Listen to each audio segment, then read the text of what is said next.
Travel day for me today, and I'm in South Jersey right now. I'm dropping some stuff off. I'm too tall. I'm dropping some stuff off at my daughter's house, and the dog is part of it's torture. I was going to do some work downstairs, but I feel guilty with him being so uncomfortable with me, so I think I'm just going to ditch that. Wow, this is a great stretch. Wow.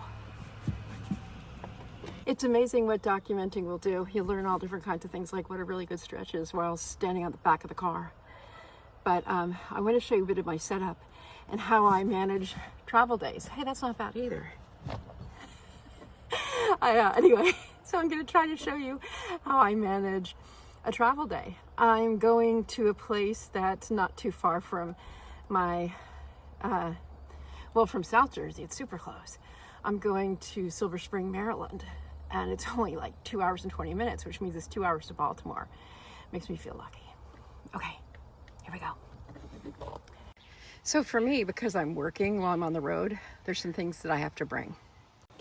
For me, when I'm traveling on the road, I'm not just traveling for the fun of it and for exploring. I'm also traveling and working and taking care of pets at the same time. So I pack differently than some might. So in this particular trip, I have a car seat with me for my granddaughter, because at the end of the trip, I'll be coming back here and hanging out with her. And we'll need to drive her around. So I have the car seat. This is more than enough clothes that I need. I packed way too much. This time of year, you never know what you're going to get. I also have in here, this is my wake up and wind down groceries. Coffee, tea, vitamins, supplements, that sort of thing. One of the things I've learned is that people have all different kinds of coffee makers or no coffee makers. So I bought a new small pot coffee maker just so I can be sure to have coffee at home every day. I don't need to go to an expensive coffee place.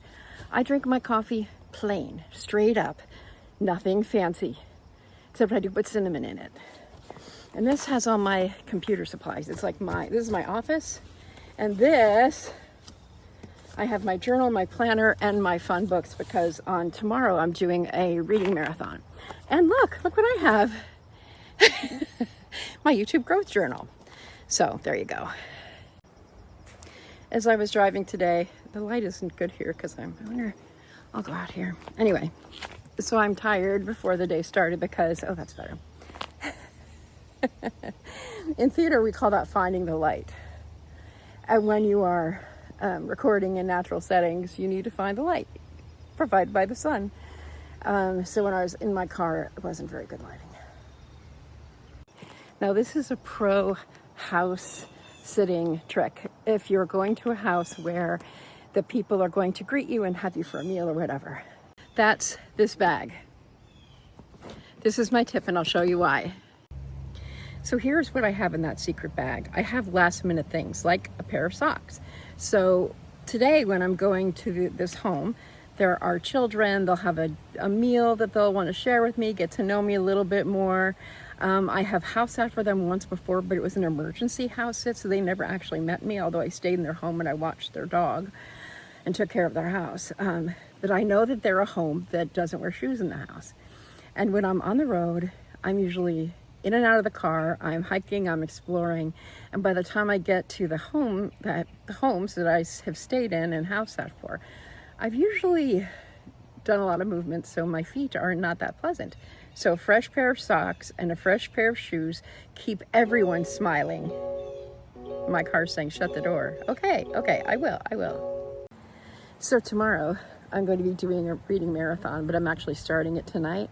And so I'm reporting in on this reading marathon while on Instagram. That's where we communicate about the books we're reading. So I pulled off the road when I saw that I could actually park right by the Salem River. So that's what I did. There's also an ancient Native American campsite here. So I'm going to look at that, take some video of that too. Because when you're nomading, you're pretty free for the most part. I'm also parked wrongly. You know, when you're new in a place, you don't know these things. That's also part of being a nomad. Do you hear that bird? Time to get out Merlin.